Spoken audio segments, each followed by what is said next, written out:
What's up guys, welcome back to the channel. Thanks for tuning in. Today's video we're going to be talking about 3 altcoins I'm bullish on for 2023. I'll even include a bonus one at the end just for fun, but I made a poll on Twitter and you guys were like, yeah, do an altcoin video. So today's video is on 3 different altcoins, and if you want to check out some of the previous videos I made, check out, well, the previous videos. So the first altcoin we're going to talk about is actually a BRC20 token. This is TRAC, T-R-A-C. Now, if you guys were in the DigiSquad Discord, you guys already heard about this play. We were talking about TRAC around 8 to 12 cents. At this point in time, you should be up like, I don't know, 3 or 4x. Can't go wrong getting your principal back and letting the house's money ride.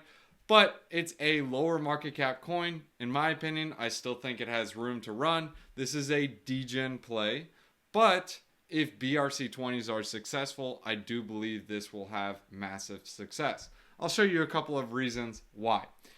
So, some of you may or may not remember it, but there was a token called the Graph. And this is kind of what TRAC does. TRAC is a decentralized indexing protocol, but instead of for Ethereum tokens, it's actually for BRC20s and the Bitcoin ecosystem. It's actually for all ordinals, so it's not just BRC20s. And I'll show you how that works with a tool. But let me show you a chart on Graph. When the Graph first launched and rolled out, at its peak, it went to around $2.18, $2.19.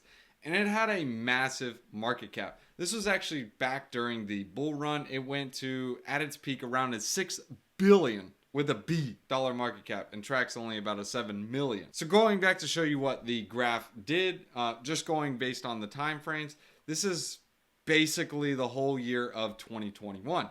Let me show you what the charts look like on DeFi. The Graph, in my opinion, as well as Chainlink, were very integral to DeFi ballooning into the size that it did. So the TLDR and how these indexing protocols work is they take a bunch of data and information that is just swarmed around there and organize it. It basically creates a way to index the data and be able to call on it in an easier way. You can kind of look at it like a library. So you can walk into a library and you can say, hey, I need a book by Charles Stanlinson, or I don't know, whatever. And the library has that in alphabetical order, so you can literally walk to a shelf based on the alphabetical order and pull out your book. Now just imagine a library with all those random books, no organization, no alphabetical order. That is kind of like what the blockchain is like without an indexer. It's crazy. It's hard, and that's why the Graph kind of was a game changer. And Chainlink was also a game changer, being that it was a oracle. But you could see here at the start, around when the Graph launched, which was late 2020, it ballooned. Now, some people may say, nah, it was just going to do that anyways. But in my opinion, the Graph was a massive, massive contributor to this based on its indexing data. That's why it had some extreme performance. It actually did like a 20x. More than that if you actually got in at lower prices, but still. The point is it did massive gains. Now let me show you a little bit how TRAC works. So I'm going to show you guys Magic Eden. This is the inscription number. It's 1183533. So we're going to copy this number, and I'm just going to show you this is on the track.network interface. I'm going to search this. Do you recognize that JPEG? Well, that JPEG is over on Magic Eden right here. So we can do this for anyone that we want. TRAC is literally an indexer, and it indexes data on the Bitcoin blockchain. So I don't know, we'll do bitmaps, and we'll just select a random bitmap. So let's say we'll do inscription number, whatever number this is. Yeah, that's a big number. It's like, what is that, 13 milli? Yeah, dude. Inscription numbers are nuts on Bitcoin right now. So we're going to do 13 milli. Let's see what we get. And we'll hit go. And we get 387171.bitmap. Now, what was that on Magic Eden? 387171.bitmap. Should we do another? No, we're not going to do another. You guys get the point. You can play around with the tool. But it's actually kind of ironic I'm talking about Bitmap right now. Bitmap actually integrated and partnered with TRAC to do their indexing. And seeing the massive success that Bitmap has had, it's actually done like a 6 to 7x from its mint price. you can see like in the price of track why it's doing that. It's massively outperforming.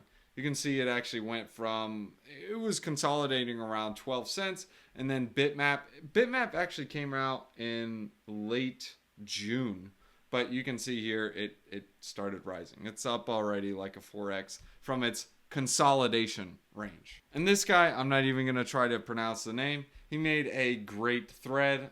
If you guys want to check this thread out, I'll drop it in the description below. But TLDR, this is the blurb that you need to read. Querying transaction data. Bitcoin's blockchain stores a vast amount of transaction data. By indexing this data, it becomes much easier for developers to query and receive specific information about transactions such as sender, recipient, amount, and timestamp. TLDR, it organizes a disorganized library. That's how you got to think of it. That's track. Oh, and by the way, to put the Bitcoin DeFi into perspective, this is the BRC20 market cap. It's actually a little more than this. It's probably about like 600 million. Compare that to the ERC20 market cap. Yeah, there's a lot of room to grow. Hence why you have the track market cap around 7 million and the graph market cap at its peak was around $6 billion. And if you guys want to check out some of the previous videos on like BRC20s, Bitmap, and all that junk, you can check out the previous videos on the channel. And if you guys are enjoying this type of content, make sure you guys drop a like, subscribe to the channel, and if you guys want to join the exclusive Discord, yes, you can pay with crypto now. The links are in the description below. Now let's go into the second token. The second token, most of you guys already know it, and they show up all the time on cryptofees.info. It is Aave. All right, so Aave is doing a lot of things, and they have the Go stablecoin that is let's go, like literally GHO, go, get it, whatever. This passed. So the Go, well, it didn't pass. Okay, fine. It is going to pass though, like it literally is. If you look at the governance proposal, yay, 713,000 Aave tokens and 10 say no. Yeah, it's going to pass. So they're going to launch the Go stablecoin, but why is this important? Well, let's take a look at Curve USD to understand the importance of this. So this is Curve USD. After their inception, their Curve USD token has been minted like nuts, like people are minting it. If you don't know what a CDP is, it's basically, hey, I give you Ethereum collateral and I use that as collateral to borrow some stablecoins, the Curve USD. And you can see this on the platform. So for example, right here, Wrap Stake ETH, Wrap Bitcoin, Frax ETH, or ETH, I can lend any of these tokens out and borrow Curve USD at this borrow rate. So let's say I lend out $1 million, $2 million in ETH, and I borrow $1 million in Curve tokens. Well, that means I would have to pay 3.31% on that $1 million to the Curve protocol every single year, because that's the borrow rate, and this fluctuates. But at this rate, since the Curve inception with the Curve USD, you can see the total supply 86 million. Now, let's just assume that's a dollar, even though it's 0.99999 or 0.9992. We'll just round it to an even, I don't know, for this purpose, we're just going to call it 100 million. Well, if we average in these percentages, let's call it about 4%, Curve as a protocol is getting $4 million a year in revenue from lending out this Curve USD token. Literally, it's just allowing people to say, here's some ETH, here's some Frax ETH, here's some Bitcoin, here's some Wrap Stake ETH, and we'll give you some stable coins and we'll just mint them and let you use them. Dude, it's like a bank. Like they're making bank, literally. 4 milli a year? I mean, it may not seem like much, but dude, they're making bank. Trust me, it's very profitable. Unlike all these other protocols that are like, hey, come stake here and we'll pay you like 1 million tokens and like we earn nothing from it. And you can see the stats, the Curve USD collateral, it's going up only and it's nuts and ham. And the reason for that is people are actually chasing the yields. There are actually some pools that you can use with Curve USD and they're paying out nuts and ham in the CRV token. But again, that's actually a self-feeding flywheel to where people are having to buy the Curve USD or the Curve USD they get, and they have all these people buying it to bribe and vote on these different pools to get different APRs. They aren't loading because for some reason my computer doesn't want to load the APRs, but it's going to be trust me, bro status. Well, actually, you're not trusting me, bro. You're actually trusting the stats. Like 61 mil in TVL. Why would you do that when you can go somewhere else? But trust me, bro. Go check it out. So going back, why is this important to Aave? Well, Aave has over $8 billion in TVL across all of its lending markets and protocols. And currently, if you go over to Token Terminal, you can see out of the top lending markets like Compound, Radiant Capital, Sony Finance, and Morpheo, it is killing it. Like compared to all of them, it is night and day. It's the green one, by the way. And if you take a look at the TVLs, it's way above them. And just looking at a snapshot of the different protocols out there, the only one that is even close is Justlin, and I couldn't pull up Justlin on Token Terminal. But Justlin is basically on Tron, and is Tron and the USDD stablecoin. We're not going to even get into that, but USDD is basically Justin Sun's baby, and has kind of like UST vibes. We're not going to talk about it in this video. But showing you a quick snapshot of the daily revenue and expenses for Aave, you can see expenses are going down, aka token emissions, and revenue is trending up. And again, this is before the Go stablecoin. So you're probably thinking like, how does Aave make money before they even have the stablecoin? Well, they're making the money on the spreads. So if you go to the markets and take a look at the supplies and the borrows, of course, I'm on the ETH AMM market. If we go to V3, you can see here there's a supply APY of 2.84% and a borrow APY of 4.02%. That spread of around that 1 percentage point, that goes to the protocol itself. Now, there are some other protocols that have a larger spread and they make more on it, but they also have extremely high token emissions. This is going to be like Sony Finance and Radiant Finance, but just looking at this, they are doing pretty well just based on the volumes and revenue they're driving in. And you can see it's steadily trending up, especially as more people lend over, and Aave tends to be the most trusted one, and hence why they have over $1 billion in there. And liquidity begets more liquidity because people are like, oh, it's got $1 billion? I'll throw some money in there. And then it grows, increases, and people look at it like, hey, look, this is the most trusted lending protocol. That's just the tip of the iceberg. Let's go ahead and scroll down a little bit on Aave. This has to do with Aave ARC. This is the institutional side of Aave. This is where the big money, the big bucks that want to play in DeFi and can't because they can only do it with KYC'd individuals, they're going to be able to do this with Aave. They're going to be able to lend and borrow Bitcoin, ETH, stablecoins, Aave, and they're going to be able to use this on this platform. Aave has the first mover advantage on this and has been working on this since 2020. Well, actually, probably before that, but that's when they made the announcement. And one other thing I forgot to mention about the Aave token is take a look at the circulating supply and the total supply. The circulating supply is 14.4 million and the total supply is 16 million. What does that mean? Oh, well, it means almost all the tokens are in circulation. So you're not sitting there like, hey, bro, dump on me type of thing. Most of the tokens have already been farmed and they are released into circulation. But there's one problem with Aave, and that has to do with its predictable earnings. Yes, this is a good thing, but actually for DeFi and crypto and pumpamentals, it's actually not necessarily a good thing. It could be bearish. Why? Because people can predict and say, hey, look, it's earning this much, so this is how much the market cap could be. Like, let's say, for example, it's $1 billion protocol and it's bringing in $100 million in revenue. That gives the protocol a 10 PE, like, because $1 billion divided by 100 million. That basically means the earnings over 10 years will equal the market cap of the token. So, like, the price times the total amount of tokens. Anyways, it's predictable. Whereas something like a LSD narrative or a new shiny object or a new crypto protocol is like, whoa, look, it's garnering so much TVL and it's like up only. We don't know when it's going to stop. People can FOMO and be like, it's going to go to the moon. We don't know.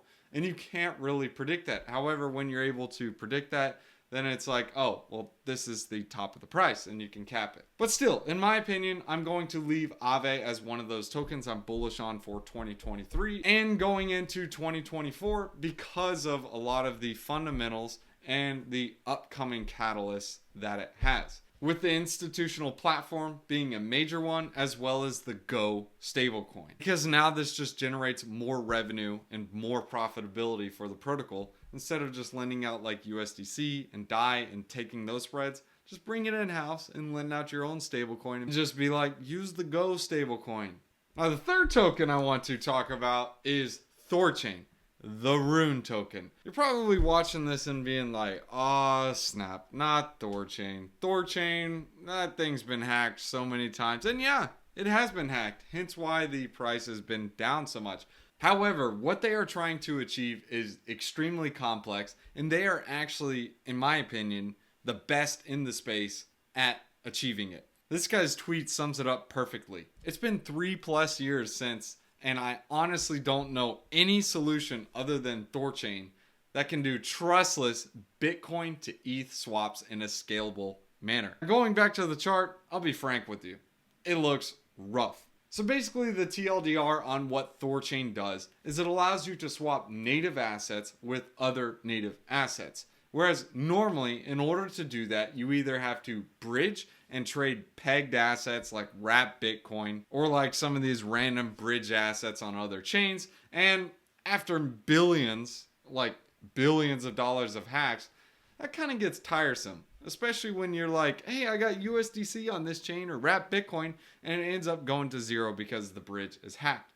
Thorchain is solving this because you're able to swap native Ethereum into native Bitcoin. Not the wrapped trash. We're talking native Bitcoin. You can do this with Litecoin. You can do this with BNB coin. You can do it with the native assets. And this is the main interface for Thorchain. Well, the one that's used the most, and it's called ThorSwap. So, for example, if I wanted to swap ETH with native Bitcoin, like literally native, I can just make this swap and the time that it takes for a ETH transaction to go through, as well as a Bitcoin transaction. So in about 10 to 15 minutes, give or take, obviously, depending on the Bitcoin block times. You're probably thinking, well, why is that so long? Well, that's Bitcoin for you. Sorry, buddy. But you could still do ETH to Rune, SNX, BTC, I already said BTC, BNB, AVAX. You can do a couple of different tokens, and they actually have several different aggregators. They partnered with Trust Wallet, so you can actually swap directly into Trust Wallet using their integration. They also have Rango Exchange, and you can see here if I try to swap some ETH for Bitcoin, it's going to route right through Thorchain, and they even have a integration with Ledger and Trezor. So directly through those protocols and those dApps, they're going to route through the Thorchain protocol. And you can see these are some of their other affiliates as well. They have Thor Wallet, Shapeshift, and a couple of others. And you can see most of the volume actually comes from BTC, ETH, and into the Rune token, whether you're using BNB or BUSD. And BNB and BUSD are ranked up here because they're lower in gas fees. But one thing to remember with the Rune tokenomics, in my opinion, why it makes it a bull market coin, is that the market cap of Rune has to be 3 times the assets that are deposited. So if I deposit $1 million in Bitcoin, the minimum market cap of Rune has to be $3 million. Why? Because the nodes have to have 2 times the stake of the assets deposited, and then you have to have the other $1 million in Rune pooled with the Bitcoin token 50-50. So you have $1 million in Bitcoin, $1 million in Rune, bam bam, and then you have $2 million in Rune for the node. Because if the node is a bad actor, his stake is going to be slashed. So the security of the network is actually built directly into the tokenomics. So it's not profitable for the node operator to, well, be a bad actor. And just taking a look at the fees and rewards on Thorchain, again, you can see these are in a consolidation mode. And you can also look at the TVL as well as the swap volume. You can see they are growing a bit. Now, it is a little bit lower than it was, but so is for the rest of the DEXs as we consolidate back and forth in this Bitcoin price action. Now, some of the bullish catalysts for Thorchain is one, it's going to be more hacks with more bridges and people finally getting tired of it. Two, more people going to DEXs as well as more of these DEX aggregator integrations. Three, this implementation of the first ever lending product with zero interest, no liquidations, and no expiry. You can check out the video that they have to explain it. It's going to be too much for this video, but I believe the team and what they are doing is going to be huge for the DeFi market if it is achieved. Now, that's not even mentioning the Thorchain community. If you go on Twitter, just type in $Rune or look up Thorchain. There are some serious fans out there for the Thorchain token and the Thorchain ecosystem. Now, as for the price action, as always, time will tell. We'll see what happens. But in my opinion, Thorchain is a bull market coin. And if we do see some love on Bitcoin, I believe Thorchain and Rune should get some love as well. But if Bitcoin decides to nuke, well, that's a little bit of a different story. And if there are additional exploits, being that they are working on something that's very complex, there is always that chance. Now, the last one I want to talk about is Pepe. This is the fourth coin. This is the bonus coin. Don't have much to say on this, but this is literally a meme coin, and you can see the price action. It's actually been consolidating, which is interesting, whereas most of the other meme coins have gone like this and then just down only and to zero. The holders are actually doing pretty well on Pepe as well. It's pretty distributed, and you can see they have over 130,000 holders. Now, as always, time will tell. We'll see what happens. But Pepe is the newest shiny object over Doge and SHIB.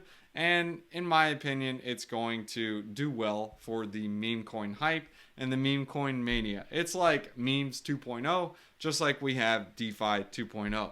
There's really not much to say on a meme coin, but they have a strong community. They're really active on Twitter. And when I say really active, I'm talking about all the Pepe fans. They host like random Twitter spaces all the time. But just type in Pepe on Twitter and you'll understand the gig of what's happening. So there you have it. Those are the three plus a bonus one of the altcoins that I'm looking for going into 2023. Well, actually finishing 2023 and going into 2024. The first is, well, Track. It's a BRC20 on Bitcoin. It's indexing and making Bitcoin DeFi easier. Second is Aave. They got institutions coming in, like big money. They got the Go stablecoin rolling out later this month. And maybe by the time you watch it, it's already rolled out. Third, it's the biggest lending platform by far, and it's making bank. And most of the tokens are already in circulation. So you don't have that new farmer looking to dump on your head. The third one is Thorchain and the Rune token with the cross-chain narrative. I believe as more people gravitate towards DEXs and look to have some of the native assets, that Thorchain and the Rune token will get some appreciation. And of course, the bonus coin is Pepe, because I mean, dude, why fade a meme? I faded Doge and it didn't work out so hot. Anyways, guys, thanks for tuning in. I hope you guys enjoyed the video. If you guys would like to join the exclusive Discord, there's a Patreon link in the description below. If you want to pay with crypto, there's a WAP link, so you guys can check that out as well and join the Discord. And if you guys want to join the DigiSquad community with the Wisdom one-liner NFT collection, you guys can mint one of those at wisdomol.net. It'll go to support the channel as well as help a couple of kids out in need. We're going to hit you guys with a wisdom one-liner. Proverbs chapter 12, verses 6. The words of the wicked lie in wait for blood, but the speech of the upright rescues them. Be good, be righteous. Peace.